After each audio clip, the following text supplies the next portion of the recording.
করার কিছু ছিল? যে আল্লাহ তাআলা বৌদ্ধ খ্রিস্টানদের ঘরে না পাঠায় সরাসরি জন্মগতভাবে আমাদেরকে মুসলমানের ঘরে কবুল করেছেন। এখন হয়তো অনেক অন্য ধর্মের ভাইরা বলবে, তাহলে আমরা কি?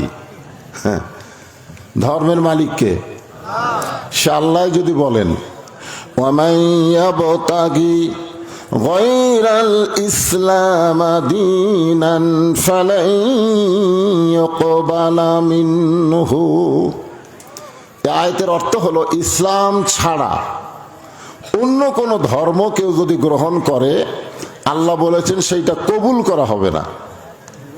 এখন আপনারা বলেন আল্লাহর কাছে একমাত্র মনোনীত ধর্মের নাম কি? কোরআনে আল্লাহ বলেছেন ইন্নাদ দীনা ইনদাল্লাহিল ইসলাম। আমরা সেই ইসলামের ভিতরে জন্মগ্রহণ করেছি, খুশি না বেজার? অন্য ধর্মে জন্ম নিয়ে মুসলমান হয়ে মরা খুবই কঠিন। দু একটা হিন্দু মুসলমান হচ্ছে, কিন্তু সবাইকে হচ্ছে? অন্য ধর্মে জন্ম নিয়ে মুসলমান হয়ে মরা যে কঠিন তার প্রমাণ হলো নবীর চাচা আবু তালেব। মৃত্যুর বিছানায় যখন আল্লাহ রাসূল বললেন চাচা মরি যখন যাচ্ছেন, তাহলে একটা বার শুধু বলেন লা ইলাহা ইল্লাল্লাহ, আমি আপনার হাতটা ধরে জান্নাতে পৌঁছায় দিব। এত বড় কথা নবী বলেছেন, তারপরেও চাচা উত্তরে কি বলছেন জানেন?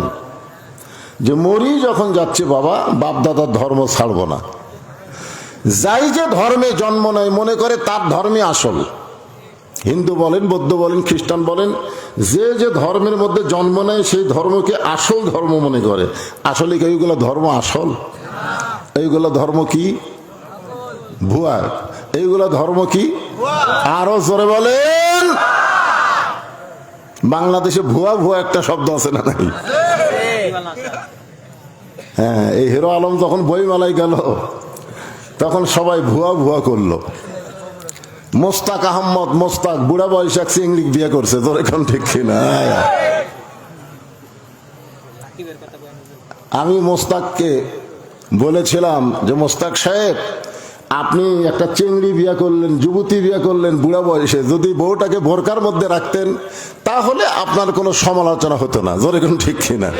ওই বিয়ে করে আবার ওপেন করে দিছে। বই মেলায় গেছে ওই বউ নিয়ে, সবাই কয় ভুয়া ভুয়া। আর একটা বিসমিল্লাহ বলবার পারে না নেতা হচ্ছে, ওইও যখন গেছে তখনও ভুয়া ভুয়া উল্লেখ হয়েছে। জোরে কোন ঠিক কিনা? তা আপনারা এখন বলেন ইসলাম ছাড়া যত ধর্ম পৃথিবীতে আছে সবগুলো ধর্ম কি? আরো জোরে বলেন। মাশাআল্লাহ। এই ধর্মের মধ্যে আমরা জন্ম নিয়েছি, আমাদের মতন ভাগ্যবান কে? আমরা একটা আল্লাহ পেয়েছি। জোরে কোন কি পাইছি? যে আল্লাহর প্রশংসা করলে আল্লাহ এত খুশি হয়, আসমান এবং জমিনের ফাঁকা জায়গাটা আল্লাহ নেকি দিয়ে পরিপূর্ণ করে দেয়। এই যে সুবহানাল্লাহ বললেন, কি চালাক আপনারা জানেন? এই সুবহানাল্লাহ বলার কারণে আপনি বসে আছেন দীঘার মাহফিলে, আর আপনার নামে আল্লাহ একটা গাছ লাগালো জান্নাতের বাগানে। যতবার সুবহানাল্লাহ বলবেন ততবারই একটা করে গাছ লাগবে। কি গাছ? ইউক্যালিপটাসের গাছ, মেহগনি। আল্লাহ বলেছেন একটা ফলবান বৃক্ষের গাছ লাগানো হবে, যেই গাছের সীমানা অতিক্রম করতে একটা তাজা ঘোড়া দৌড় মারলে 500 বছর লাগবে। এখন বলেন তো বেহেশত কত বড়? যে বেহেশত আল্লাহ আমাদেরকে দিবেন, আপনারা সে বেহেশতে যাবেন না? মাশাআল্লাহ। আমরা আল্লাহর প্রশংসা করার কারণ হলো আমাদের ভাগ্য এত ভালো যে আমরা যত পাপী হই না কেন আমাদের জান্নাত পাওয়ার সম্ভাবনা 100 ভাগ। সুবহানাল্লাহ হলো না? মানে আমরা যতই পাপ করি না কেন তারপরেও আমরা জান্নাত পাবো। কেন পাবো? না না, মুসলমান তো আছেন আমার মুক্তার, আছেন আমার ব্যারিস্টার, সেজ বিচারের হাইকোর্টেতে তিনি আমায় করবেন পার। আমি পাপী রাসূল জাবিন্দার। আল্লাহ যখন হাকিম হয়ে আমাদেরকে আসামি বানায় বিচার শুরু করবেন, ওই সময় আমাদের নবী উকিল হয়ে, ব্যারিস্টার হয়ে আমাদের প্রতি আল্লাহর কাছে জেরা করে আমাদেরকে সুপারিশ করে জান্নাতে পৌঁছায়া দিবে। তাহলে আমাদের নবী কি? আমাদের নবী হলেন উকিল, আমাদের নবী হলেন ব্যারিস্টার, আল্লাহ হলেন হাকিম, আর আমরা হলাম আসামি। নবীর মতো যদি উকিল থাকে, আমাদের মতো আসামি জাহান্নামে যাওয়া লাগবে? ভাগ্য ভালো না খারাপ? এই জন্য প্রশংসা করবো কার? আল্লাহর প্রশংসা করার কারণ হলো যে কোরআন থেকে আপনারা আলোচনা শুনবেন, শুনবেন না? এই কোরআনের মধ্যে কোনোই সন্দেহ নাই, কোনোই সন্দেহ নাই। অনেকে বলতে পারেন, হুজুর যখন কোরআন আল্লাহ নাজিল করছে 1500 বছর আগে, তখন সন্দেহ ছিল না, এত বছরে কি কিছুই ঢোকেনি? আপনার বলেন তো, ঈসা আলাইহিস সালাম যতদিন ছিলেন ততদিন ইনজিল শরীফ এটা সঠিক ছিল। দাউদ আলাইহিস সালাম যতদিন ছিল ততদিন জাবুর সঠিক ছিল। মুসা আলাইহিস সালাম যতদিন ছিলেন ততদিন তাওরাত কিতাব সঠিক ছিল।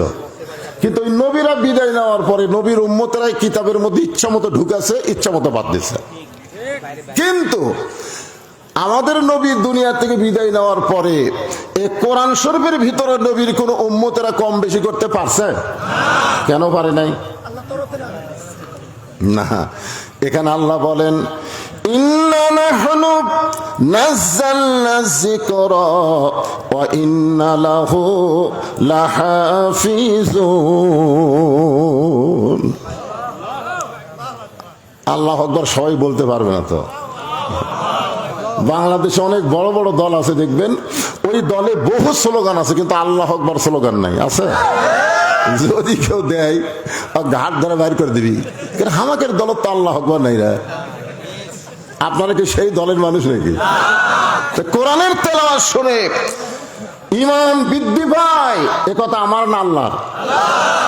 আল্লাহ কোরআনে বলেন, وَإِذَا تُلِيَتْ عَلَيْهِمْ آيَاتُهُ زَادَتْهُمْ إِيمَانًا وَعَلَى رَبِّهِمْ يَتَوَكَّلُونَ।